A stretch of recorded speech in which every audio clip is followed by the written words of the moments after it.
Hello, welcome to Ken Studies. CAPF AC 2022 में mentorship programme में हम आज टारगेट सेशन 13 देखेंगे। देखो, इनिशियली जब हमने स्टार्ट किया था तो हमने बोला था कि फेब के एंड तक ऑलमोस्ट चीजें आपका एज सच सिलेबस के तौर पे हम फिनिश कर देंगे। और इन द सेंस कि फिनिश करने का मतलब है कि मैं आपको टास्क असाइन कर दूंगा। ये इसमें हमने ऑलरेडी जो टर्म्स एंड कंडीशंस रखे थे कि आपको मेहनत करना है, आपको वर्क करना है, और ये वो कैंडिडेट के लिए ही रखा था कि जो एटलीस्ट मिनिमम उस स्टैंडर्ड में है कि जहां क्वालिफाई करने की क्षमता है, हम साथ में पुश करेंगे। तो अब इसमें फॉर एग्जांपल हम आपको आर्ट एंड कल्चर के बारे में आपको पढ़ने के लिए देंगे। और जैसा कि ऑलरेडी हमने आपको कल वाला जो लाइव सेशन जूम वाला था उसमें हमने बोला था कि कुछ जो आर्ट एंड कल्चर के क्वेश्चन आज हम इवनिंग में डिस्कस करेंगे, और फिर कुछ जो क्वेश्चंस होंगे आपको टेस्ट इसको पढ़ने के बाद आपको और दिया जाएगा। और फिर उसके बाद जो अभी बचता है आपका, फिर मैथ और क्वांट बचता है, तो हम उसमें से क्वेश्चंस वगैरह आपको करेंगे। और हमने आपको ये बताया था कि मार्च से हम मोर एंड मोर जो है क्वेश्चन पे अधिक फोकस करेंगे। क्वेश्चन प्रैक्टिस हम रेगुलर बेसिस पे करेंगे। आपको कुछ जो है टेस्ट के फॉर्म में दिया जाएगा रेगुलर बेसिस पे। अभी तक आपको टेस्ट ऑब्वियसली दिया ही जा रहा है। जो लास्ट का ज्योग्राफी का वन टेस्ट बचा हुआ है तो उसको भी हम आपको प्रोवाइड कराएंगे, क्योंकि इधर हमने आपको एक टेस्ट दिया था जिसमें एक तरह से वो रिवीजन वाला आपका पॉलिटी और हिस्ट्री था। At the end of the day आपको जितना अधिक से अधिक क्वेश्चन, मैंने बोला था पेपर वन में 5000 क्वेश्चन कम से कम करवाऊंगा, तो वो क्वेश्चन होगा। और वह पेपर टू का भी जो भी जैसे टेस्ट मान के चलो कि इस संडे को टेस्ट फिर से पेपर वन पेपर टू का होने वाला है, तो आप उस टेस्ट को लिखोगे। और जहां भी आपको प्रॉब्लम होता है वो उस चीज को करोगे। हम पेपर टू पे भी जैसे कुछ जो लाइव सेशंस होंगे वो अभी हम फॉर एग्जांपल पेपर वन में आपको का चीजों को डिस्कस कर रहे हैं, पेपर टू के चीजों के लिए भी हम लाइव सेशन जो जूम वाला होता है उसमें हम करेंगे। ठीक है, तो ये वाला जो आपका सेशन टारगेट सेशन 13 है, इसमें आपको पेपर वन का ही मेनली टास्क दे रहा हूँ। पेपर वन टू का इसमें हम टास्क नहीं दे रहे हैं। आर्ट एंड कल्चर करना है। आर्ट एंड कल्चर एक ऐसा चीज है ना, कहते हैं ना कि यदि आप किसी अच्छे फिलोसफर या कुछ ऐसी चीजों को पढ़ोगे, कुछ बंदे को पढ़ोगे, तो जीवन में लगता है ना कि आर्टिस्ट होना एक बहुत बड़ा अचीवमेंट है। एंड कहीं ना कहीं मैं अपने आप को इस मामले में ये मानता हूँ कि बहुत पिछड़ा हुआ हूँ, कि शायद लाइफ में बहुत सारे जो आर्ट वर्क होते हैं, आर्ट एस्थेटिक वर्क होते हैं, उस चीज को नहीं सीख पाया। फॉर एग्जांपल, मैं अच्छी न पेंटिंग सीख पाया, न अच्छी ड्राइंग सीख पाया। ये कहीं ना कहीं मेरे लिए एक प्रॉब्लम था। आई बिलीव कि शायद मुझे वो चीज को सीखना चाहिए। लेकिन समटाइम आप एक ऐसे बैकग्राउंड से बिलोंग करते हो जहां शायद इन चीजों का इंपॉर्टेंस नहीं दिया जाता है, लेकिन आप बाद में रियलाइज करते हो। आज हम सेम मैं अपने घर में कुछ बच्चों को देखता हूँ तो देखता हूँ कि यस, आज वो लोग हैं थोड़े से उस पॉइंट ऑफ व्यू से भी देख रहे हैं उस चीजों के। यस, हमारे यहाँ भी सिलेबस में था शुरू से ही, लेकिन कभी वो ख्याल नहीं आया कि ये चीज सीख सकते हैं। जब बाद में मैं 10th पास किया, उसके बाद मैं फिलॉसफी की ओर इंटरेस्टेड हुआ। मैं फिलॉसफी की चीज़ों को जब पढ़ने लगा, तब लगा कि लाइफ में यदि हम आर्ट वर्क को जानते हैं, एक आर्टिस्ट हो सकते हैं, तो वो अपने आप में बहुत बड़ी अचीवमेंट है। लेकिन यदि आर्ट आप नहीं सीख पाए, या आप में से बहुत ऐसे हो जो शायद बहुत अच्छी पेंटिंग कर सकते हो, बहुत अच्छे स्केचिंग कर सकते हो, बहुत अच्छे चित्र बना सकते हो, तो ये यदि है तो बहुत अच्छी बात है। यदि नहीं है तो एटलीस्ट इसके बारे में कुछ सीख ले, कुछ लर्न कर ले कि सो केव पेंटिंग्स क्या था। और पेंटिंग देखो, अब जस्ट इमेजिन करो कि धीरे धीरे जब हम नॉलेज हमारा बढ़ता जा रहा, तो हम देख रहे हैं आज तो छोड़ो, प्री हिस्टोरिक काल में ही सब आप भीमबेटका के केव देखोगे, लखुदियार के केव्स देखोगे, तो उसमें जो है थाउजेंड्स ऑफ ईयर्स पहले आपको कुछ जगह जो है कि आपके 30,000 40,000 ईयर्स पहले भी आर्टिस्टिक वर्क को वो लोग इम्पोर्टेंस देते थे, वो वैल्यू देते थे। तो आज हम सपोज पढ़े लिखे हैं, हम एक ग्रेजुएट पोस्ट ग्रेजुएट हैं, तो उस पॉइंट ऑफ व्यू से हम शायद आर्ट को टाइमली नहीं समझ पाए, लेकिन आज आपको सिलेबस में दिया गया है, क्योंकि जीवन का ये भी पार्ट है। आप बहुत बड़े देखोगे कि रिनाउंड साइंटिस्ट हैं, लेकिन बीना बजा रहे हैं। बहुत बड़े जो हैं डिफेंस एक्सपर्ट हैं, लेकिन वो कथक डांस जान रहे हैं फॉर एग्जांपल। तो ऐसे आपको लोग मिल जाएँगे, कलाम जैसे लोगों को देखो, एक साइंटिस्ट हैं, होमी जहांगीर भाभा जैसे लोगों को देखो साइंटिस्ट, लेकिन उसके बाद भी आर्ट वर्क जानते हैं, बहुत सारी चीज़ों को आर्टिस्टिक चीज़ों को रखते हैं।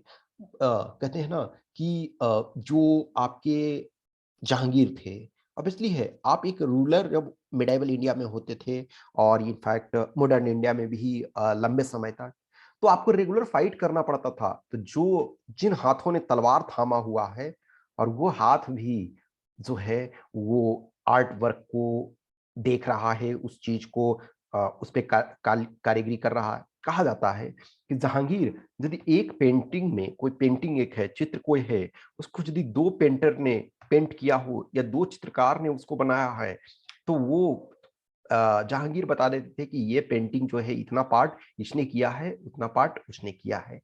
That is the beauty. तो ये इन सारे चीज़ों को पढ़ोगे तो इसमें आपको एक तरह से, मैं ऐसे देखा जाए तो मैंने इनिशियली सोचा था कि 4 डेज़ रखूँ आपको, क्योंकि 2 बुक है, तो 2 बुक में फर्स्ट बुक आपको प्रॉपर तरीका से पढ़ना है और दूसरे बुक को थोड़ा कम टाइम देना है, लेकिन फर्स्ट वाले बुक को ज़्यादा देना है। लेकिन फिर मैंने सोचा ठीक है 5 टू 6 डेज़ दो। किसी चीज़ को जब मैं बहुत सारे चीज़ों को बोलता हूँ स्टार्टिंग, जैसे मैंने पॉलिटी वगैरह में कुछ जो वर्क दिए थे, तो मैंने बोला हमेशा ये नहीं देखो कि शायद डायरेक्ट उससे क्वेश्चन, उसको इंटरेस्ट के पॉइंट, हाँ, आर्ट एंड कल्चर से आपसे क्वेश्चन आपके आते हैं, तो क्वेश्चन के पॉइंट ऑफ व्यू से तो देखो ही, लेकिन उसको इंटरेस्ट के पॉइंट ऑफ व्यू से भी देखो। यदि इंटरेस्ट के पॉइंट ऑफ व्यू से बहुत सारे चीज़ों को पढ़ते हो, बहुत सारी चीज़ों को स्टडी करते हो, तो वो आपको लंबे समय तक ध्यान रहता है और आपका मेमोरी में रहता है। अब फॉर एग्ज़ाम्पल जस्ट इमेजिन करो कि ताजमहल को आप अच्छी तरीके से देखे हो, तो बहुत सारी चीज़ों को, क्वेश्चन को कुछ जगह देखोगे, या फिर मान के चलो किसी फोर्ट में गए, तो बहुत सारे फोर्ट में इन्फॉर्मेशन, बहुत सारी चीज़ें लिखी हुई है। आप गांधी आश्रम में जाओगे, तो गांधी के आश्रम में बहुत सारे इन्फॉर्मेशन लिखे हुए हैं। वहाँ कुछ चीज़ें बनाई हुई है, तो उससे जो आपकी समझ होती है और आपकी मेमोरी होती है, वो लंबे समय तक चलती है। तो इसमें आराम से टाइम दो, एक्सप्लोर करो कुछ चीज़ों को, यदि लगता है तो उसको आप नेट में सर्च कर सकते हो, ऑफ़िशियल वेबसाइट पे जा सकते हो, वो चीज़ को कर सकते हो। तो ठीक है 5 टू 6 डेज़। इसमें पहला जो बुक है, an introduction to Indian art part 1, ये आपका text book in fine arts for class 11। तो क्लास 11 का जो आर्ट एंड कल्चर का ये है, ठीक है? तो इसमें आप इनिशियली देखोगे कि यही बुक पहले था पार्ट 1, पार्ट 2 अभी बाद में आया है ये बुक, ठीक है ना? तो ये आपका लंबे समय, अब ये देखो ये सब सारे क्या हैं, ये यूनिकॉर्न आपका है, यूनिकॉर्न माने सिंगल आपका इसका सिंग है। अब ये देखो कुछ-कुछ चीज़ें शायद ये चित्र बनाए हुए हैं, लेकिन अभी एग्ज़ैक्ट क्या हैं हम ये नहीं कह सकते हैं। यूनिकॉर्न जो है ये एक फ़ेमस वहाँ का है। तो आर्ट एंड कल्चर में यदि आप देखोगे तो टोटल इसमें 8 चैप्टर हैं। अब फॉर एग्ज़ाम्पल ये pre historic rock painting, history को यदि हम देखते हैं तो इनिशियली ऐसे क्या है कि आप उसको एंशिएंट, मिडाइवल और मॉडर्न में बाँटते हो। लेकिन यदि पूरे तीनों को हम एक पार्ट में लें, एंशिएंट, मिडाइवल, मॉडर्न, तो अब फिर हम 3 भाग में बाँट सकते हैं। इसको एक भाग में लिए तो एक आपका प्री हिस्टोरिक है, एक प्रोटो हिस्ट्री है, ठीक है? और एक आपका हिस्ट्री है। प्री हिस्ट्री का मतलब है कि जहाँ हम लिखाई नहीं जानते हैं एक तरह से, कि लिखाई क्या चीज़ें हैं, राइटिंग हम अभी नहीं जानते हैं। तो ये आपका प्री हिस्टोरिक है। फॉर एग्ज़ाम्पल इसमें आप भीमबेटका के केव पढ़ोगे जो मध्य प्रदेश में है। फिर उसके बाद लाखुडियार केव के बारे में पढ़ोगे जो कि उत्तराखंड में है, और बहुत सारी चीज़ों को उसमें देखोगे। तो ये प्री हिस्टोरिक है, यानी कि इस समय राइटिंग जो है प्रॉपर तरीक़ा से डेवलप ही नहीं हुई है, राइटिंग डेवलप नहीं हुई है। एक आपका प्रोटो हिस्ट्री है, प्रोटो हिस्ट्री में राइटिंग एक्चुअल में डेवलप हो चुकी है, लेकिन हम अभी उसको स्टडी नहीं कर पा रहे हैं बहुत चीज़ों को। अब जैसे फॉर एग्ज़ाम्पल देखो, जेम्स प्रिंसेप 1837 में, जो 1837 में जेम्स प्रिंसेप ने अशोक प्रियदर्शी अशोक का जो पढ़ा, उसके पहले वो अभी नहीं पढ़ा जा रहा था कि अशोका ने क्या लिखा हुआ है, जो अशोका का धम्मा है बहुत सारे। लेकिन जेम्स प्रिंसेप ने उसको डिकोड किया, तब एक तरह से वो क्या है, अब हिस्ट्री का पार्ट हो गया। अदरवाइज़ यदि देखें, यदि हम उसको प्राप्त नहीं कर पाए थे, तो प्रोटो हिस्ट्री का पार्ट है। अभी जो आपका देखोगे इंडस वैली सिविलाइजेशन जो है, इंडस वैली सिविलाइजेशन अभी एक तरह से प्रोटो हिस्ट्री में है, कि उसमें हम प्रॉपर तरीका से उसको स्टडी अभी नहीं कर पा रहे हैं कि क्या है। तो पहले इसमें देखोगे प्री हिस्टोरिक रॉक पेंटिंग, इसको हर पिक्चर को, हर चीज को इंटरेस्ट के पॉइंट ऑफ व्यू से देखोगे। और ये सारी बुक्स वगैरह जो है, ये आपको है आपके पास हार्ड कॉपी, दैट्स फाइन। लेकिन हार्ड कॉपी नहीं है तो आप अपने, जिनके पास लैपटॉप वगैरह होता है तो आप लैपटॉप पे उसको रख सकते हो। अब फॉर एग्जांपल मैं जहां भी जाता हूँ, तो जो मिनिमम बेसिक बुक्स है उसको ऑलमोस्ट लैपटॉप में रखता हूँ। हाँ, कुछ स्टैंडर्ड बुक है उसको लेकर के भी चलता हूँ कुछ चीजों को। लेकिन ऐसे है कि जो बेसिक्स बुक होते हैं, जो एटलीस्ट एनसीईआरटी का, सारे मैं डाउनलोड करके अपना सेव करके अपने फाइल फोल्डर बना बना करके रखे हुए रहता हूँ कि ठीक है जहां मर्जी है कभी थोड़ा सा ठीक है खोल करके देख लीजिए। तो आपको पास यदि हार्ड कॉपी है तो ठीक, दैट्स फाइन, इट्स बेटर। नहीं है तो आप उसको वेबसाइट से डाउनलोड कर लो। लैपटॉप वगैरह, डेस्कटॉप कंप्यूटर है तो सही है। उसमें क्या होता है ना, लैपटॉप डेस्कटॉप वगैरह में ना, कि प्रॉपर तरीका से फोल्डर बना करके रख देते हैं तो ऑर्गेनाइज सिस्टमेटाइज ढंग से। अभी तक जो मोबाइल है, मोबाइल में क्या होता है ना कि बहुत सारे डेटा जब हो जाते हैं तो उसको मैनेज करना, ये कि हाँ है एक उसको फाइंड करो, या तो डेट वाइज रखे हुए हो तो किसी को आपने मान लीजिए 6 महीने पहले सेव किया था तो that creates problem, but anyway you have to live with that. तो इसमें प्री हिस्टोरिक रॉक पेंटिंग के बारे में पढ़ोगे। नेक्स्ट फिर आपका है art of the Indus valley civilisation, जो सिंधु घाटी सभ्यता है उसमें आर्ट एंड कल्चर जो है, आर्ट वहां भी थे। आर्ट एक ऐसा चीज है कि किसी चीज को देखो, अब जस्ट इमेजिन करो कुछ ऐसी चीजें हैं जो देखोगे कि इमेच्योर आर्ट है, या कुछ जो है प्रोफेशनल आर्ट होते हैं। कुछ देखोगे कि घर वगैरह में जो कुछ नहीं जानते हैं वो भी कुछ ना कुछ आर्ट करते रहते हैं। अब जैसे इनफैक्ट देखोगे Madhubani painting, Madhubani painting actual में जो था वो प्रोफेशनल इनिशियली नहीं था। वो जो महिलाएं हैं अब क्या है, गोबर से या मिट्टी से कर रही हैं। कोई काम नहीं है तो कुछ ना कुछ करोगे। अब कुछ करोगे तो कुछ ना कुछ बन जाएगा। जैसे अभी मैं अपने घर में देखता हूँ कभी कभी मम्मी है या दीदी हैं, कुछ ना कुछ एक्चुअली कभी कपड़े का कुछ बनाए। जैसे पहले दीदी को मैं देखता था, मैं अपनी सिस्टर को, कि वो बनाती थी कुछ फूल वगैरह बनाते रहती थी पिलो कवर वगैरह में। तो कभी बेड शीट वगैरह में, तो कभी वो पिलो में कवर में कुछ फूल बनाई, वो तो या तो धागे से बनाती थी या कभी पेंटिंग करती थी। तो फिर मुझे एज ए गिफ्ट के तौर पे देती थी कि हाँ चलो तू जा रहा है तो चलो ये पिलो कवर लेते जा, वो पुराना हो गया है। तो देखा जाए तो ऑब्वियसली उसने प्रोफेशनल ट्रेनिंग उस ढंग से नहीं ली, लेकिन वो एक इंटरेस्ट के पॉइंट ऑफ व्यू से ये बनाई। तो यही है कि हर जगह आर्ट है, किसी जगह, कुछ जगह जो है सिस्टमेटाइज। अब जैसे देखो कोई प्रॉपर प्रॉपर स्कूल होता है कि ये स्कूल ऑफ, अब जैसे डांस ही है तो वो उसमें एक प्रॉपर स्कूल है। तो आर्ट जो इंडस वैली सिविलाइजेशन में है तो ऑब्वियसली ये सब में क्या प्रॉपर ऑर्गेनाइज नहीं है, लेकिन चीजें हैं। फिर है art of the Mauryan empire. Mauryan period में यदि देखोगे तो बहुत सारी चीजें बनाई गई। इनफैक्ट देखोगे इसमें ब्रॉन्ज वगैरह के कुछ चीजें आपको मिलना शुरू होती है। फिर आप देखोगे कि जो स्टोन है, फाइन पॉलिश्ड स्टोन, इसमें आपको इनफैक्ट अशोका के जो स्तंभ वगैरह हैं, या फिर जो यक्षिनी का, दीदारगंज का यक्षिनी का टेम्पल वगैरह, यक्षिनी का जो मूर्ति वगैरह है, यक्ष यक्षिनी, या फिर बुद्धा, महावीरा, ये सब देखोगे। या फिर जो मौर्यन पीरियड में ही आप देखोगे कि जो आपके स्तूपा बनने स्टार्ट होते हैं, तो बहुत सारे जो पिलर्स हैं तो वो बनना स्टार्ट होते हैं। फिर post Morgan trends in Indian art and architecture. अब यहाँ देखोगे कि पोस्ट मॉर्गन पीरियड के बाद भी चीजें थमती नहीं है, वो चलती रहती है। अब लेटर मुरल ट्रेडिशंस, जो बाद के जो मुरल ट्रेडिशन है, यानी कि जो पेंटिंग्स, स्मॉल स्मॉल पेंटिंग्स हैं, ठीक है, मिनिएचर पेंटिंग्स टाइप के। नेक्स्ट फिर टेम्पल आर्किटेक्चर एंड स्कल्पचर। अब टेम्पल के डिफरेंट आर्किटेक्चर देखोगे। अब जैसे आप नॉर्थ इंडिया देखो और साउथ इंडिया देखो। नॉर्थ इंडिया के टेम्पल यदि देखोगे तो उसमें जो मेन टेम्पल होता है वो सबसे ऊंचा होता है, जिसमें डीटी, जो मेन डीटी होते हैं वो उनके सबसे ऊंचे होते हैं। लेकिन वहां गेट जो होते हैं वो छोटे होते हैं। लेकिन जो इनफैक्ट नॉर्थ इंडिया में बहुत सारा जगह ये होता है कि जो मेन गर्भगृह है उसका जो गेट है बहुत छोटा है। इनफैक्ट आप कहीं भी जाओ, या तो वैष्णो देवी जाओ या फिर किसी भी टेम्पल में, वो जो कहते हैं एक बिलीफ है कि जो भगवान के घर जा रहे हो तो सर नीचे करके जाओ। यदि गेट बहुत ऊंचा है तो आप आराम से सीना तान करके भी जा सकते हो, लेकिन गेट यदि नीचा है तो आप झुक करके जाओगे। तो ये एक है। लेकिन यदि साउथ इंडिया का देखो तो साउथ इंडिया में गोपुरम, जो टेम्पल के से जो मेन टेम्पल होते हैं, उससे बृहद, विशाल जो उनके गेट होते हैं, उसे गोपुरम कहते हैं। फॉर एग्ज़ाम्पल राजा गोपुरम। फिर आप जैसे देखोगे गंगईकोंडा चोलपुरम और ये सब बहुत जगह जो है, मथुरा का मीनाक्षी टेम्पल वगैरह जो है, बृहदेश्वर का तंजावुर टेम्पल, ये सब जो है उसमें अब आप बहुत विशाल गेट देखोगे, तो उन चीज़ों को स्टडी करोगे। फिर आपका देखोगे इंडियन ब्रॉन्ज स्कल्पचर, इसमें देखोगे इनफैक्ट इन मिडाइवल टाइम में इस पर काफ़ी वर्क हुआ। जैसे ब्रॉन्ज वगैरह पे ये आप देखोगे कि जो वेस्ट बंगाल वगैरह जो कोलकाता उस समय का जो बंगाल वगैरह में भी सेना डायनेस्टी, पाल डायनेस्टी, तो पाला डायनेस्टी ने काफ़ी इस पर वर्क किया। नेक्स्ट फिर है कि some aspects of Indo Islamic architecture. So इस्लाम का जन्म इनिशियल यदि इन फेजेस को देखो तो इस्लाम एक्चुअल में नहीं है, लेकिन इस्लाम का जन्म एक तरह से 622 के आसपास होता है एडी में। अब उसके बाद धीरे धीरे करके जो है इस्लाम इंडिया में भी आता है।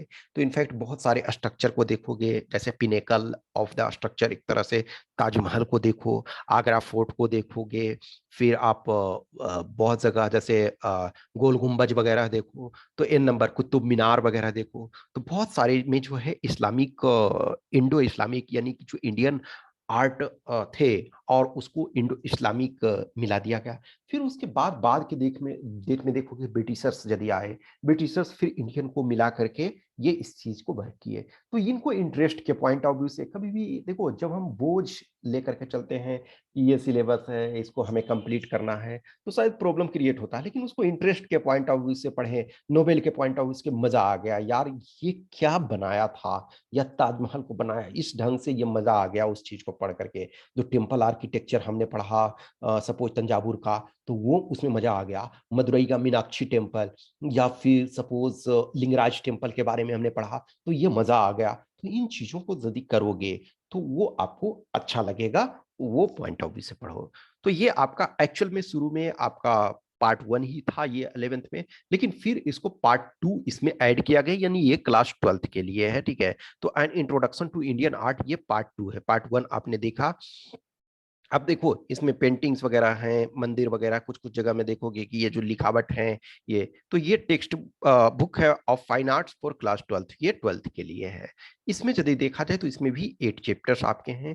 तो इसमें देखो मैन्युस्क्रिप्ट पेंटिंग ट्रेडिशन। मैन्युस्क्रिप्ट का क्या मतलब है कि आप हाथ से जो लिख रहे हो, बहुत सारी चीजों को हैंड राइटिंग के तौर पे आज आपके पास बुक प्रिंट करना बहुत आसान हो जाता है, सारी चीज़ें उपलब्ध है, यदि गलत हुआ तो उसको आराम से कंप्यूटर पे आप कर सकते हो। जैसे फॉर एग्जांपल देखोगे ना कि शायद आपने इनिशियल टाइम में, आज के डेट में तो वो सारी जो प्रिंटिंग्स मैक्सिमम हो रही हैं कंप्यूटर से, वे बैक जब हम लोग कभी छोटे थे तो कार्ड वार्ड छपवाने के लिए जाते थे।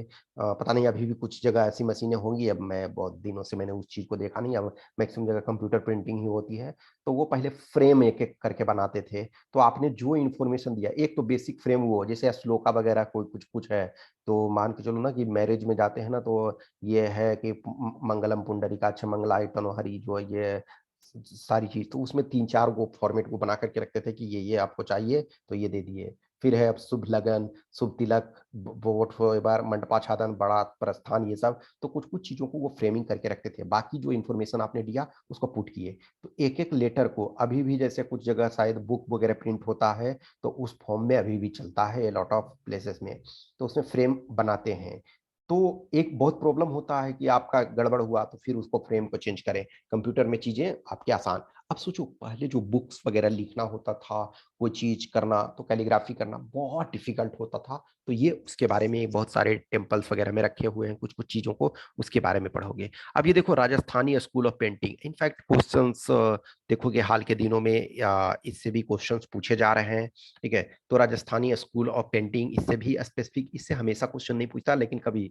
अब लेकिन मुगल के बारे में देखो, या तो पेंटिंग पूछे या कुछ और, लेकिन मुगल डायनेस्टी के बारे में तो आपसे हमेशा पूछा जाता है। तो कोई जरूरी नहीं है कि इनके आर्ट के बारे में पूछे, लेकिन मुगल डायनेस्टी से क्वेश्चन ऑलमोस्ट पूछा ही जा रहा है।